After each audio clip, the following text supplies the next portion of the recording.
ঢাকা বিশ্ববিদ্যালয়ের সাবেক ছাত্রনেতা, যেমন কেন্দ্রীয় কমিটির সংগ্রামী সাধারণ সম্পাদক, স্বেচ্ছাসেবক দল কেন্দ্রীয় কমিটির সাবেক সহ সাংগঠনিক সম্পাদক, নোয়াখালী জেলা ঢাকাস্থ নোয়াখালী জেলা জাতীয়বাদী ফোরামের বিপ্লবী সভাপতি, বিশিষ্ট সমাজসেবক জনাব ফয়জুল্লাহ ইকবাল।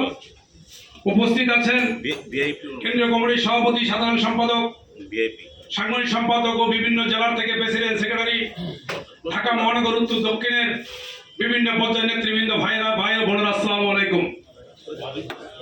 আজকে আমি ঢাকা মহানগর উত্তর দক্ষিণের আমার নেতৃবৃন্দরা এখানে বক্তব্য দিয়েছেন। তারা দক্ষিণ বলেছেন ৬,০০০ এবং উত্তর বলেছেন ৮,০০০ লোক নিয়ে আসবেন। আমরা চেষ্টা করবো ইনশাল্লাহ ঢাকা মহানগর উত্তর দক্ষিণ থেকে আমাদের নিজেদের অধ্যয়নে ইনশাল্লাহ ২০,০০০ লোক আনার জন্য। এবং আপনারা আজকে জিএমএস নিয়ে অনেকে দুর্বলতা প্রকাশ করেন।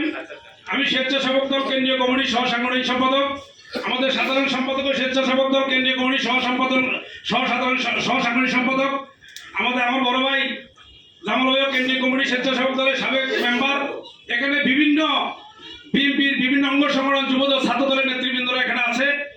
এখানে ভয় পাওয়ার কোনো অবকাশ নেই এবং আন্দোলন সংগ্রামে বাংলাদেশের প্রতিটি জেলায়, ঢাকা মহানগরে এবং আমাদের এই স্বতঃস্ফূর্তভাবে যেমন সবসময় রাজপথে ছিল এবং রাজপথে আছে। আপনারা যদি সুন্দরভাবে সারা বাংলাদেশ থেকে ২৯ তারিখের সেপ্টেম্বরে যে প্রতিষ্ঠাবার্ষিকী হবে আপনারা আসবেন ইনশাল্লাহ। আমাদের সাধারণ সম্পাদকের কাছে আমাদের একটাই দাবি, আমাদের ভারপ্রাপ্ত চেয়ারম্যান জনাব তারেক রহমানকে এবং আমাদের এসকেপিতে রাখার জন্য। এবং আমরা সেখান থেকে আমরা আন্দোলন সংগ্রামের মাধ্যমে এই জিএমএসকে অঙ্গ সংগঠনের দাবি করার জন্য প্রস্তুতি নেব ইনশাল্লাহ। এই বলে আমি আমার বক্তব্য শেষ করলাম। খোদা হাফেজ। বাংলাদেশ জিন্দাবাদ।